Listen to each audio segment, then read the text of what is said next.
I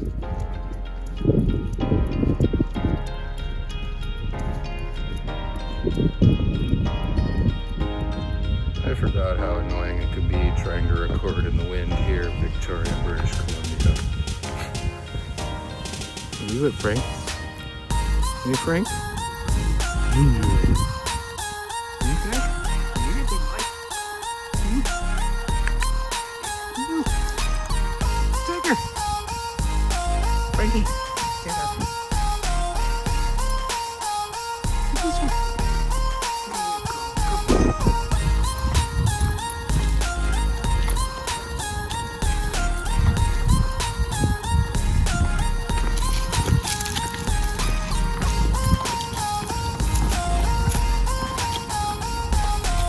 Frank, here it comes.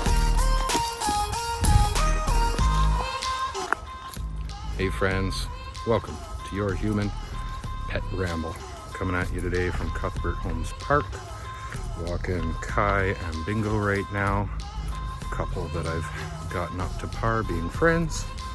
Was walking Jagger and Frankie. Another couple gotten up to par to be friends. Walk nice together. Had to find some shelter from the wind earlier, so I'm amongst the trees, record you a vlog. Figure I'd talk a little bit today about the challenges faced when trying to create a pack.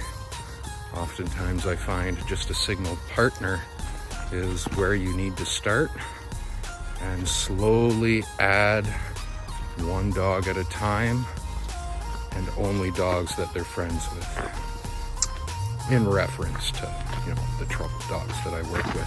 So let's just step into it, guys.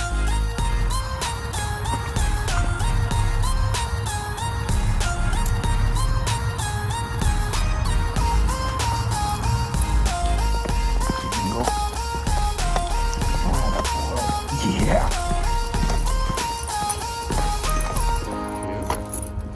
Good boy, Kai.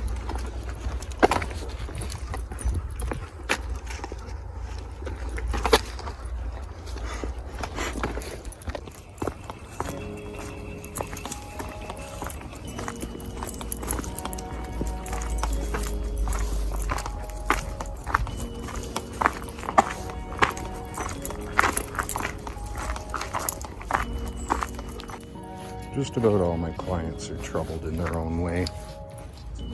These two definitely did not get off on the right foot for their first meeting, or their second, or their third for that matter. And I was wondering if it was going to be possible to have a nice walk without them wanting to turn and attack each other at any given circumstance. What I learned very on with my old man Jerry is that generally you'll find a system that works with your dog. So for me to be able to get dogs in and out of the van, particularly the first time, I have to get Jerry out of the van and go meet their human, say hello at the door, and then he's generally okay allowing me to get another dog into the van. Obviously vocal, but he's not completely perturbed about it. Whereas if he doesn't see where they're coming from and where we're returning them to, he tends to be a little bit much when the dog gets in the van, and often their initial interaction when they get out of the van could do with some refinement. Using Jerry as example of what's required has greatly benefited me. Going and creating new packs, adding new dogs to packs that I don't have a pack leader to assess the dog that's joining.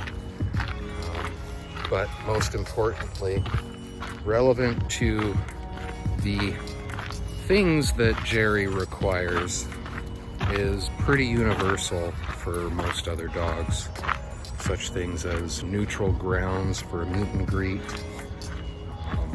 having enough time to be able to find calm within each other's presence, ensuring that they both do a bum sniff together, not not just one sniffing one's bum or the other sniffing the other's bum at separate times, but it has to be the side-by-side double bum sniff with a wiggle bump, a little bit of a wag, or at least some free movement of their body, not completely rigid. And then walking together, even if it's just 100 meters, turning around and walking back. And particularly for the boys, getting them to pee together, because, you know, friends are friends and pals are pals, but buddies pee together. Kai and Bingo are the first two that I really started to walk together outside of my regular morning pack, or at the time I had the afternoon pack. Kai was part of the afternoon pack, but I have since changed my structure, and now I'm kind of doing more group walks rather than a pack walk, so I try match up 2 or 3 dogs and work on some of their behaviors and issues at the same time. What I've noticed is Kai's relentless energy doesn't allow the normal pack to settle, so he is not a good candidate to join the pack. Bingo did okay, however, he is much like Kai, fairly relentless, and with their 2 energies the same way, it was a real challenge to get them comfortable with each other at the beginning. Now, after several weeks of walking together, they're best buddies. The other walking couple I've put together is Frankie and Jagger. The owners are co-workers, and I figured it would be nice for them to be able to get out together with their dogs, go for a walk, and not have to worry about reactivity. Both of them being semi-reactive, one more so than the other. Me being able to get the introductions done allowed for the owners to take over with their friendship and continue walking them. They're able to get out and off leash together and play great. The only trouble occurs when there is a ball involved, since Jagger is very ball focused and Frankie is a little bit of a mischievous ball thief. Not only do you end up having to introduce dogs one at a time, but then to expand past just a 2-dog walk with Kai and Bingo. The dog I added was essentially Peaches. Both of them introduced individually to Peaches how to walk on their own, and then Peaches added to the pack as a 3rd dog for a couple walks. That scheduling has changed, but what it allowed me to do is essentially get them up to speed for another partner being added and feeling out how either dog would react. Kai is mostly excited, happy to see them. Gets a little bit nervous if he's still in the vehicle and they approach, whereas Bingo is pretty well not okay with the new dogs joining and has to be told to be nice and reinforced, postured, and even corrected. Lots of intervention. Basically, he puffs himself up and kind of does an air snap, but you don't ever want to let it get close enough to escalate. So being prepared for it, even when you go from introducing all 3 dogs and you're ready to start walking, and you get all 3 leashes and you start moving, there's still chance there. It's another different circumstance compared to being leashed separately, apart enough that they could get comfortable.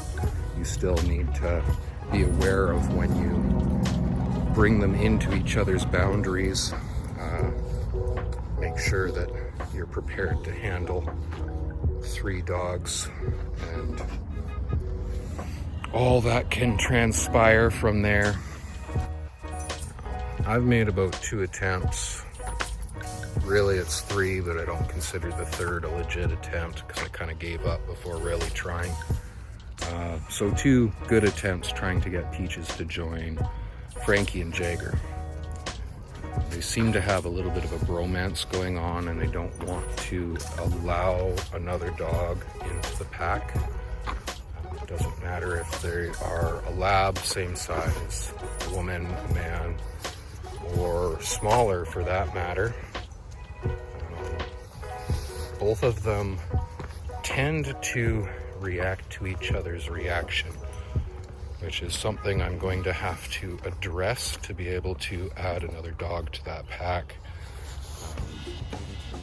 In the end, it turned into a situation where even though Frankie and Jagger are pretty good friends, good pals, they walk together, they had a moment where they turned and in their snarly frustration kind of went at each other.